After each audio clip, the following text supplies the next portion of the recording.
আসসালামু আলাইকুম। শুভ সন্ধ্যা। আজ 30শে জুন 2025। আজকে এই দিনে আমি আলোচনায় বসেছি 57টি মুসলিম দেশের একটি সংগঠন জাতিসংঘের আদলে করা উচিত। জাতিসংঘের আদলে এই 57 দেশের একটি সংগঠন করা উচিত। আমরা শক্তিশালী মুসলিম দেশ হয়তো 5টা 10টা এমন দেশকে প্রধান কমিটির সদস্য করে নিতে পারি, যাদের ভেটো ক্ষমতা একক থাকবে না, যেটা জাতিসংঘের আছে, যেমন রাশিয়া, চীন, তারপরে ফ্রান্স, আমেরিকা, ইংল্যান্ড। এই দেশে যেমন প্রতিটা দেশের ভেটো দেওয়ার ক্ষমতা আছে। এই সিস্টেমটাকে আমরা সংখ্যাগরিষ্ঠ অর্থাৎ 10টা সদস্য মধ্যে ন্যূনতম 5 জন সদস্য একমত হলে সেটাই ভেটো ক্ষমতা হবে। তাহলে ভেটো ক্ষমতা শক্তি অর্জন করতে গেলে 5টি শক্তির প্রয়োজন হবে এই কমিটির, প্রধান কমিটির। আর এই 10টি আমরা যদি ধরে নিই, 10টা শক্তিশালী দেশ, যেমন তুরস্ক, ইরান, সৌদি আরব, মিশর, পাকিস্তান, এদিকে আপনার আলজেরিয়া, এদিকে ইন্দোনেশিয়া, মালয়েশিয়া, বাংলাদেশও থাকতে পারে বা অন্য কোনো দেশ আসতে পারে। এভাবে আমরা 5টা থেকে 10টা একটা নির্দিষ্ট কমিটি গঠন করতে পারি। এটা শক্তিশালী একটা কমিটি হবে, যাদের ভেটো দেওয়ার ক্ষমতা হবে একটা সংখ্যাগরিষ্ঠতার ভিত্তিতে, অর্থাৎ 50%। 10টা হলে সেখানে 5টা ভোট যদি একমত হয়, তখন সেটা ভেটো ক্ষমতা অর্জন করবে। এছাড়া জাতিসংঘের যেমন নিরাপত্তা পরিষদ আছে, সাধারণ পরিষদ আছে, ঠিক তেমনই একই আদলে আমরা এই 57 দেশের কার্যক্রমকে ছড়িয়ে দিতে পারি। জাতিসংঘে যেমন শান্তি মিশন আছে, আরব দেশগুলো ঠিক তেমনি শান্তি মিশন একটি সেনাবাহিনীর টিম থাকতে পারে এবং করতে হবে। থাকতে পারে বললে হবে না।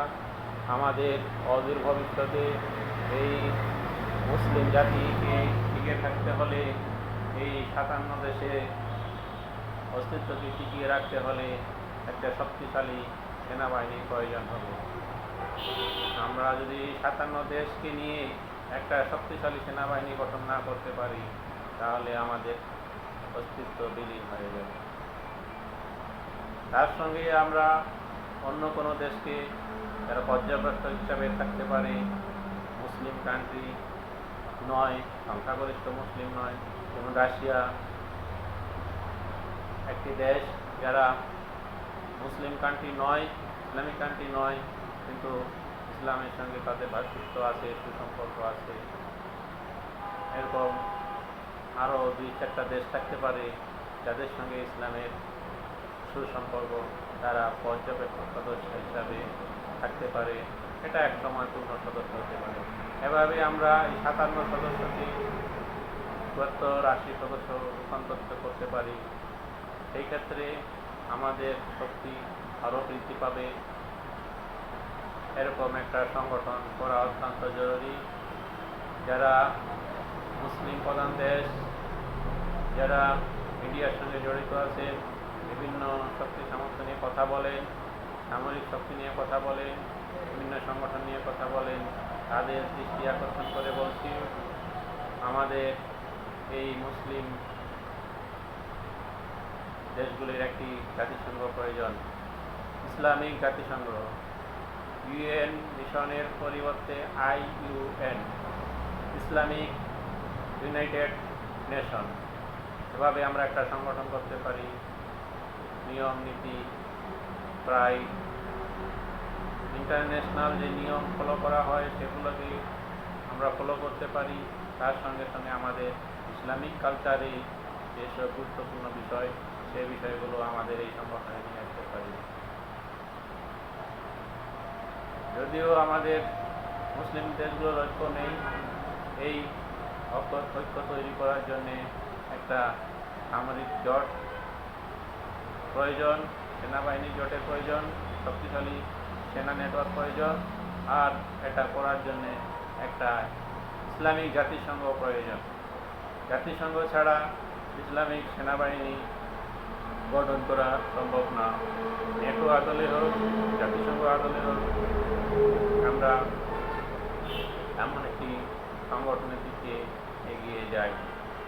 শুধু আরব লীগ দিয়ে, ওআইসি দিয়ে আমাদের সমস্যার সমাধান হবে না, এর বিকল্প আমাদেরকে খুঁজে বার করতে হবে। আরব লীগ শুধু আরবদের মধ্যে সীমাবদ্ধ, কিন্তু আরব দেশগুলো ইতিমধ্যেই ইহুদিদের কন্ট্রোলে চলে গেছে। ওআইসি একটা সংগঠন হলেও শক্তিশালী তার ক্ষমতা নেই।